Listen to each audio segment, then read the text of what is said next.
नमस्ते बच्चों, आपकी हिंदी सुलभ भारती कक्षा 7वीं की बुक निकालिए जिसमें हमारी 5वीं कविता चालू है बंदर का धंधा, जिसके कवि है नरेंद्र गोयल।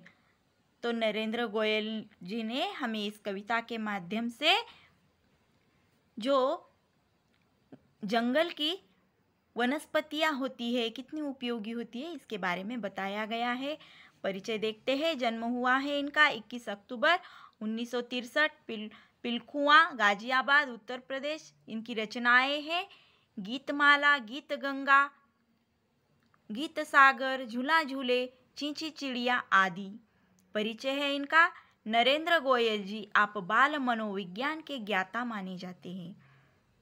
आपने बाल उपयोगी बहुत सारी रचनाएं हिंदी जगत को दी है।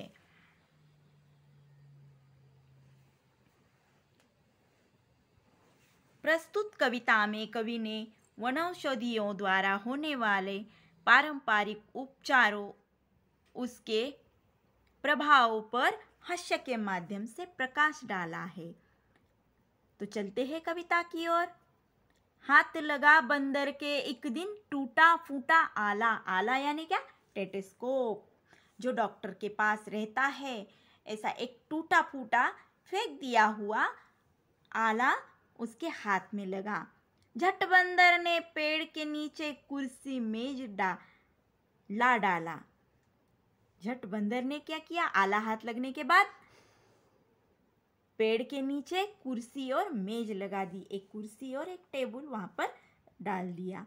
भालू आकर बोला मुझको खांसी और जुकाम। भालू आया वहां पर और बोला मुझे कि नहीं खांसी जुकाम हुआ है। खांसी यानी कि खांसना। बंदर बोला तुलसी पत्ते पीपल की जड़। तुलसी के पत्ते पीपल की जड़ थाम पानी में तुम इन्हें उबालो, सुबह शाम को लेना। खांसी जब छूमंतर हो जाए फीस तभी तुम देना।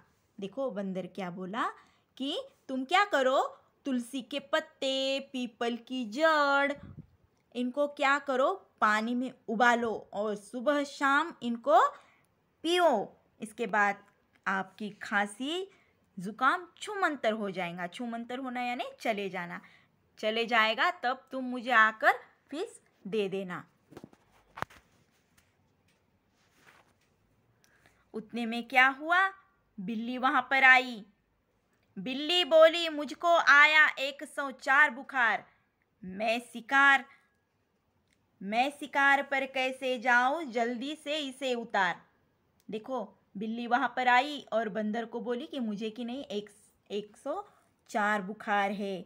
अब मैं शिकार पर नहीं जा पा रही हूँ, जल्दी से इस बुखार को तुम उतारो।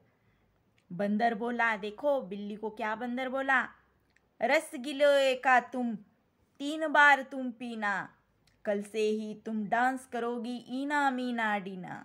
देखो क्या बोला कि तुम गिलोय का रस पीना। गिलोय क्या है? एक औषधि वनस्पति है।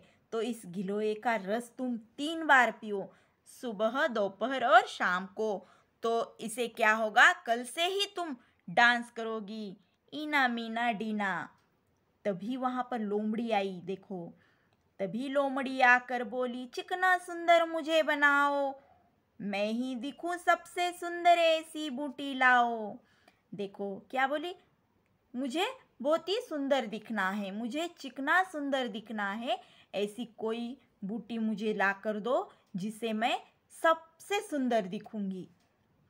तब बंदर उसे क्या बोलता है, घी कुंवार तुम दोनों समय लगाओ, चमकेगा कुंदन सा चेहरा फिस मुझे दे जाओ। बंदर उसे बोला कि तुम क्या करो, घी कुंवार एक प्रकार की बूटी है यह, तो ये बूटी तुम दोनों समय लगाओ, सुबह में और शाम में यह बूटी अपने चेहरे को लगाओ तो क्या होगा, तुम्हारा चेहरा कुंदन सा चमकेगा। कुंदन सा चमकना यानी कि सोने की तरह, कुंदन यानी सोना, सोने की तरह तुम्हारा चेहरा चमकेगा।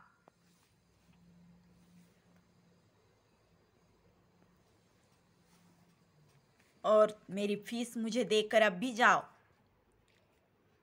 चल निकला बंदर का धंधा, अब वह मौज मनाता, अच्छी अच्छी जड़ी बूटियां जंगल से वह लाता। ऐसा ही बंदर का धंधा चल पड़ा था और वह इस धंधे में माहिर हो गया था। जंगल से ऐसी जड़ी बूटियां लाता था और उसके पास जो पेशेंट आते थे जंगल के प्राणी, उनको वह देता था। तो इस तरह से हास्यात्मक यह कविता है। इस कविता में वनस्पति के बारे में महत्व बताया है। तो आपको यह कविता समझ में आई है। अगर कुछ इसमें दिक्कत आपको आती है, कुछ समझ में नहीं आता, तो आप मुझे पूछ सकते हो। इसके शब्दार्थ मैंने आपको लिख कर दिए थे। अगर किसी को कुछ नहीं समझा तो मुझे पूछ सकते हो। यह कविता आपको फिर से एक बार सुंदर अक्षर में अपनी कॉपी में लिखनी है। ठीक है।